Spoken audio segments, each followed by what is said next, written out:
आज हम पहुंच चुके हैं उत्तर प्रदेश के जनपद बहराइच के विकासखंड नवाबगंज के भक्तापुर गुलरिया में। आप सभी जानते हैं कि कल हम जिले की बात क्या करें, पूरे उत्तर प्रदेश में इतनी बड़ी घटना शायद कहीं नहीं घटी होगी। और यह घटना ऐसी है कि हृदय विदारक है कि सभी लोगों की देख करके इस पर काफ़ी लोग चिंतित हैं और काफ़ी लोग परेशान भी हैं। और ये घटना काफ़ी निंदनीय भी है। फिलहाल कारण का तो स्पष्ट नहीं है, हम सीधे पॉइंट पर आते हैं। जैसे कि अज्ञात कारणों से कल यहाँ पे 25 फूस के घर थे, जो ये पिछड़ा बैकवर्ड क्षेत्र है, हमारा ये जंगल अब्दुल्लागंज से मिला हुआ क्षेत्र है।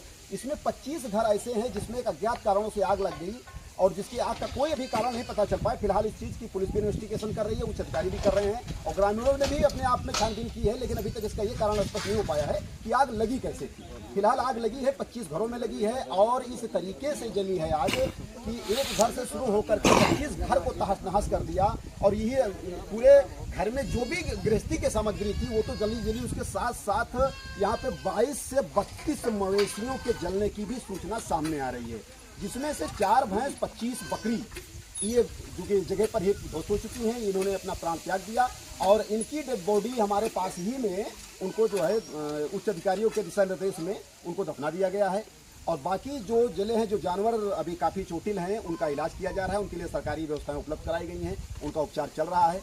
अब वो बात आती है कि इतनी मवेशियों और इतने जानवरों के जल जाने से यहाँ के लोगों में क्या बीत रही है, ये आप सोच ही सकते हैं कि आग इतनी भयानक थी कि आग जब तक पुलिस और दमकल विभाग या यहाँ के स्थानीय लोग कुछ समझ पाते तब तक आग ने सभी को अपने चपेट में ले लिया और अपनी मनमानी करते हुए सब कुछ तहस नहस कर दिया। बात आती है दमकल और पुलिस कर्मियों की। इनको जैसे ही यहाँ के ग्रामीणों एवं ग्राम प्रधान के द्वारा जानकारी दी गई, उन्होंने तत्काल आनंद थाने में मौके पर पहुंच के यहाँ की कमान संभाली, लेकिन जब तक वो कुछ कर पाते ये आग पूरी तरीके से सारी क्षेत्रफल को अपने कब्जे में ले चुकी थी और ये जलकर राख हो चुका था। फिलहाल उन लोगों ने काफ़ी मेहनत की, मेहनत के दम पर आग पर काबू पा लिया है। इस समय यहाँ पे स्थिति सामान्य बनी हुई है। जैसा कि बताया जा रहा है कि गाँव के लोगों से पूछताछ करने पर अभी इसका कारण स्पष्ट नहीं हो पाया है। जब तक के कंट्रोल पाते आग पर, तब तक हम बता ही चुके हैं आपको कि 24 घरों पर आग ने अपना कब्जा कर लिया और पूरी तरीके से वो जलकर के राख हो गए। जैसा कि आप हमारे कैमरे में इसका दृश्य देख सकते हैं। मौके पर नायब तहसीलदार लेखपाल और पुलिस बल नवाबगंज मौके पहुंची और जैसे ही थाना प्रभारी निरीक्षक माननीय सुशीला यादव जी, जो प्रभारी निरीक्षक है, वो मौके पर अपने हमराहों के साथ पहुंची और यहाँ की कमान देखी। यहाँ पर काफ़ी उन्होंने मेहनत किया, लेकिन फिलहाल जब तक कि वो लोग कुछ समझ पाते, हमने आपसे बताया कि यहाँ आग पूरी तरीके से लपेट मिली। फिलहाल उन्होंने काफ़ी मेहनत के संघर्ष का सामना करते हुए आग पर काबू पा लिया है। कोई अब यहाँ पे ऐसी समस्या नहीं है, लेकिन जो जान माल की क्षति हुई है वो तो फिलहाल हुई है, क्योंकि वो ऊपर वाले के ऊपर है, ये इंसान के बस में है नहीं।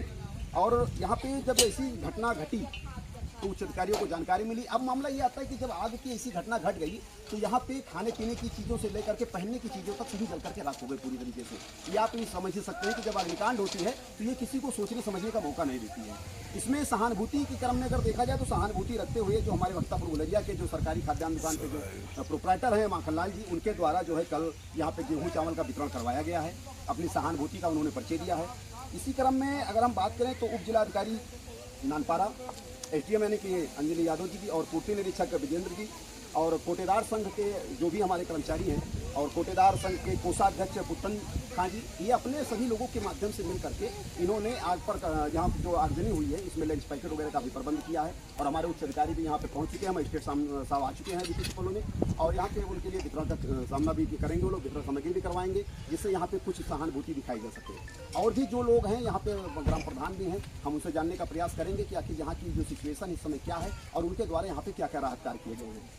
प्रधान जी, सबसे पहले तो हम हमारे दर्शकों को अपना शुभ नाम बताएं। आशीष पांडे, प्रधान जी, आप ये बताएं यहाँ पे जैसे अग्निकांड कैसे लगी, क्या कारण था, कितने बजे के आसपास हुई और कैसे 12 बजे आसपास। तो अभी क्या मतलब यहाँ पे क्या सामग्री की है, यहाँ पे जो व्यवस्था है वो कैसे क्या की? खाना बन रहा है, खाना बनवाया जा रहा है। ये किसके द्वारा बनवाया जा रहा है? आपके द्वारा बनवाया? कल शाम को भी बना था। कल शाम को। जैसे कि प्रधान जी ने बताया कि जो आगे का कांड हुआ उस पर खाना प्रधान जी के द्वारा शाम सुबह करवाया जा रहा है। आप कोटेदान संघ के कोषाध्यक्ष हैं, इनके द्वारा भी जो है लंच पैकेट का प्रबंध किया गया है उच्च अधिकारियों के दिशा निर्देश में। और भी जो अधिकारी हैं वो भी सहानुभूति और सारी चीज़ें माइनस किए हुए हैं, सारी चीज़ें क्लियर कर दी गई हैं। फिलहाल इनके जो भी इनसे हो सकता है, जो भी इनकी मदद में सरकार चाहती है या जो भी यहाँ पे जो उच्च अधिकारी हैं पूरी तरीके से प्रयास कर रहे हैं कि उनका जो है ये यहाँ पर मदद किया जाए। फिलहाल अभी हम ये छोटा सा ब्रेक लेंगे क्योंकि अधिकारियों का आवागमन हो चुका है। अभी जैसे ही आगे की प्रगति होती है हम आपको दूसरे स्टेप में मिलेंगे, तब तक के छोटे से ब्रेक के लिए जय।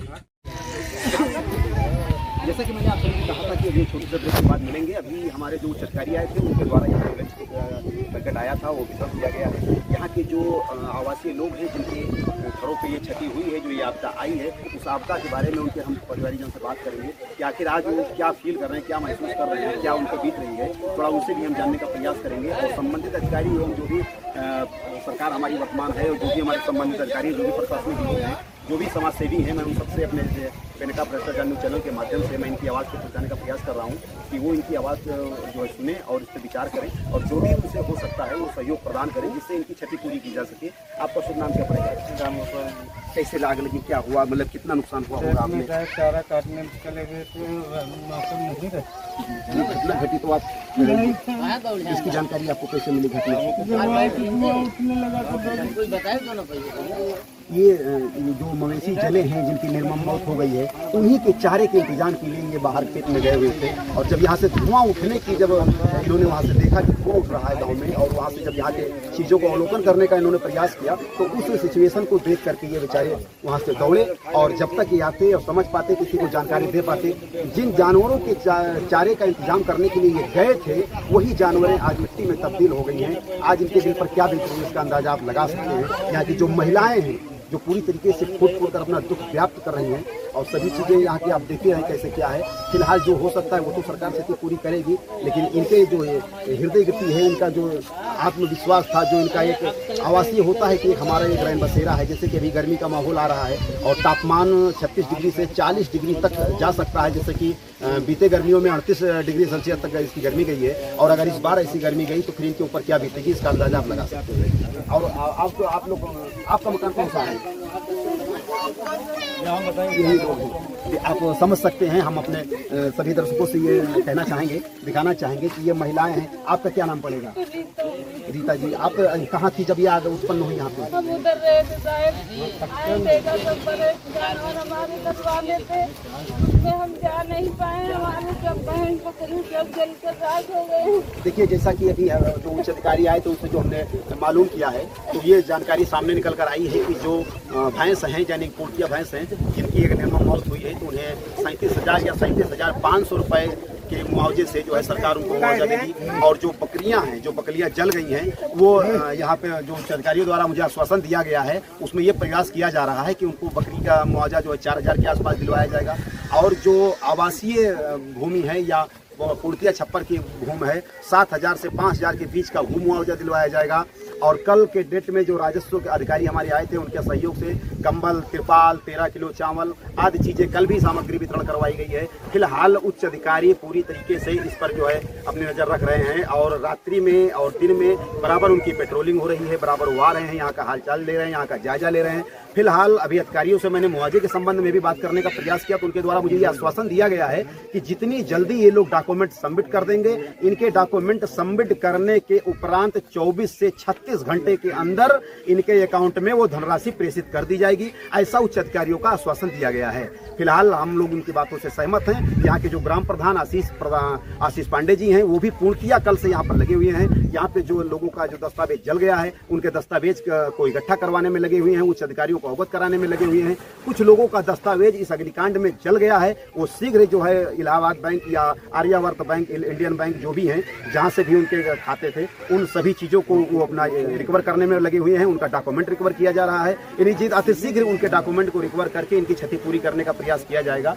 और जैसा कि आप देख ही पा रहे हैं मुआवजे की धनराशि सब सिस्टम के द्वारा जो बताई गई है वो अपने सभी दर्शकों के माध्यम से मैंने आप लोगों के माध्यम से ये अपनी बात रखी है और आश्वासन दिया है कि आप लोग निश्चिंत रहें।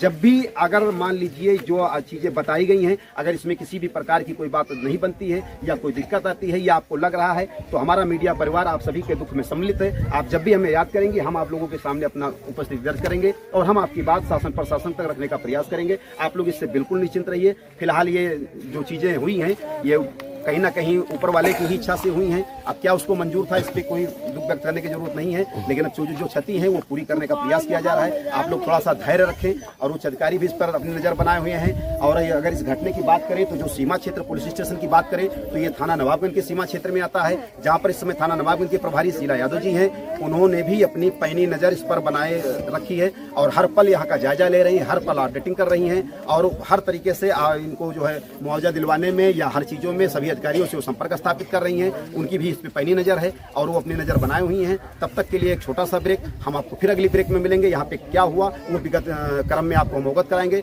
तब तक के लिए जय हिंद।